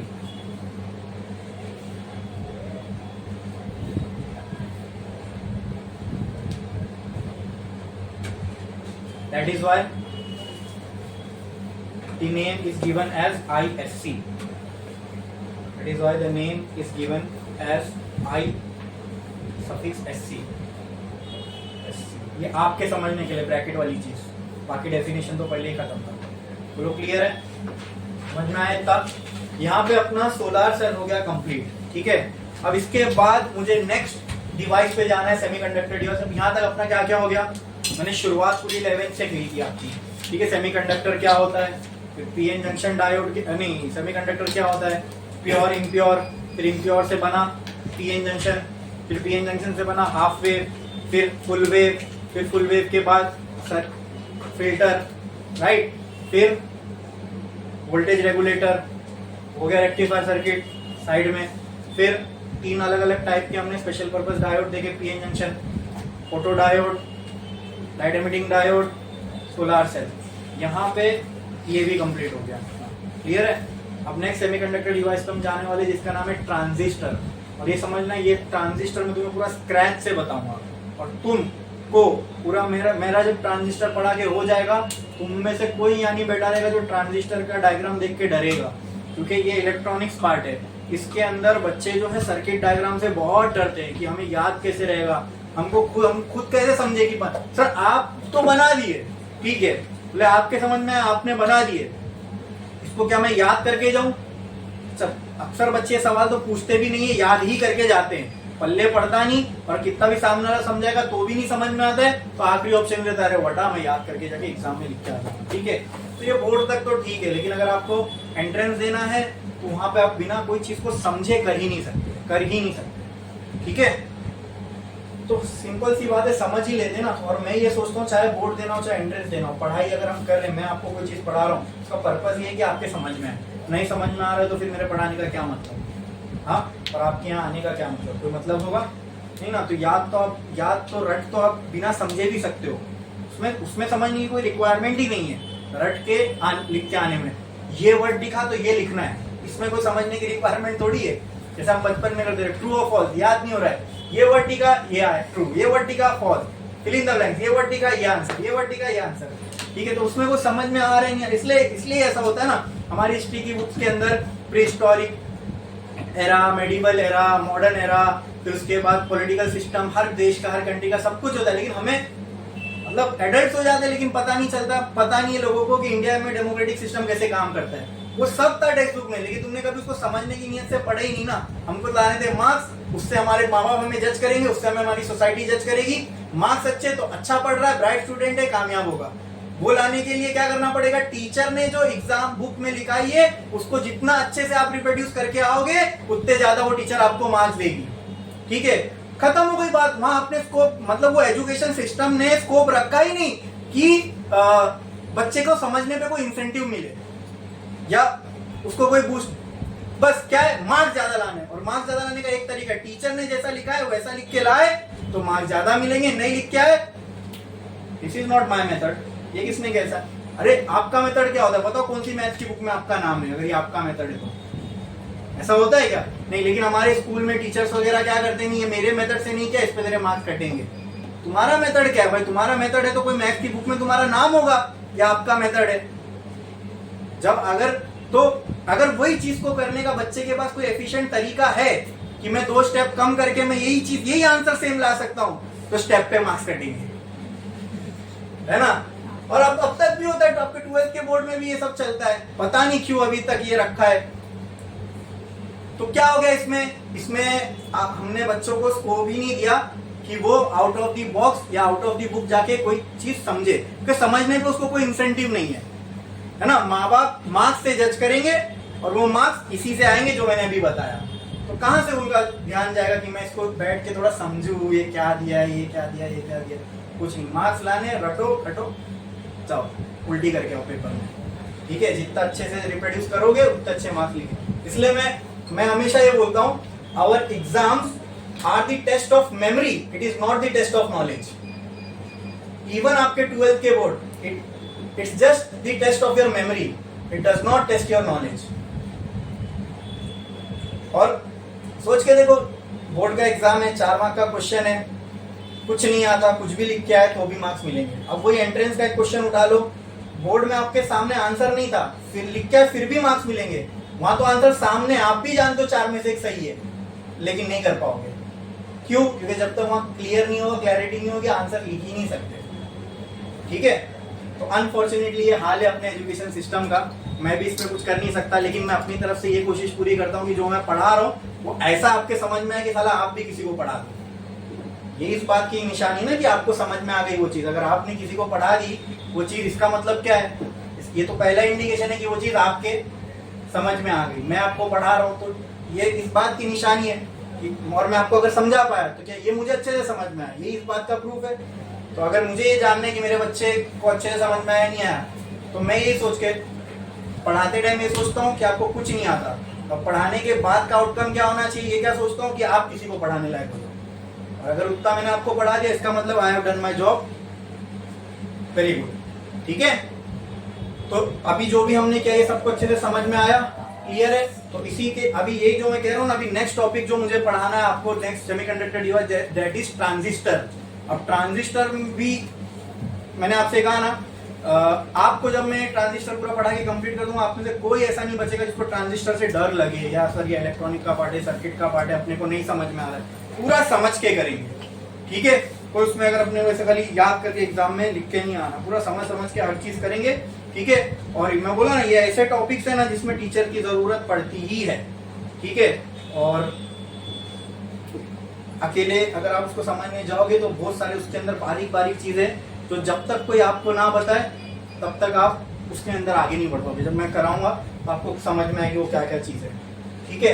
और वो पढ़ाने के बाद मैं आपको एक और फैसिनेटिंग फैक्ट बताऊंगा, इससे आपका दिमाग खराब हो जाएगा, अरे वाह ऐसा भी होता है, which is related to real world. तो हम ये करेंगे, वो शुरू करूंगा तो मैं उसको कंटिन्यूटी मेरी ब्रेक नहीं होना चाहिए, ठीक है। इसके लिए मैं इसको ब्रेक के बाद शुरू करूंगा। तो अभी हम करेंगे एक छोटा सा ब्रेक।